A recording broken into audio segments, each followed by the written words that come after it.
नमस्कार, स्वागत बा आप सबके इन खबर के भोजपुरी चैनल पे। बिहार के सियासी गलियारा में चर्चा है बात का जोर शोर से चल रहा बाटे कि नीतीश कुमार जो पलटी मरले बाना वो सिर्फ और सिर्फ लोकसभा चुनाव तक ही बाटे। काहे कि नीतीश कुमार के बात का अंदेशा रहे कि भैया लोकसभा चुनाव में अगर हम एनडीए के साथ ना गई तो 5 सीट भी नहीं आई। ऐसा कई बार ये बात का जिक्र चुनावी रणनीतिकार प्रशांत किशोर कर चुकल बाना। लेकिन आखिरकार 2024 के बाद यानी कि लोकसभा चुनाव के बाद बिहार विधानसभा से पहले नीतीश कुमार पलटी मार जाइए। अब भैया जेडीयू के ही विधायक यानी कि नीतीश कुमार का ही विधायक गोपाल मंडल ये बात के और जोर शोर दे रहल बाना। जब उनसे पूछल गई तो कह रहल बाना कि भैया अबे तो पलटी मारल गई हवे, अब तनी चले तो दिहल जाओ, ऐसा सब ठीक बाटे, 2024 तक तो चले दिहल जाओ।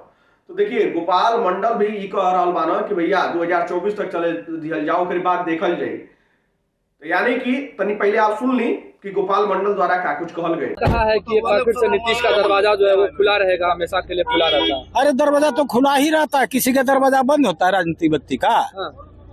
खुला रहेगा, जब जरूरत पड़ेगा घुस जाएगा। क्या लगता है नीतीश जी क्या फिर से चले? अरे फिर से क्यों भाई, अभी तो जिनके साथ चल रहे चलने दीजिए।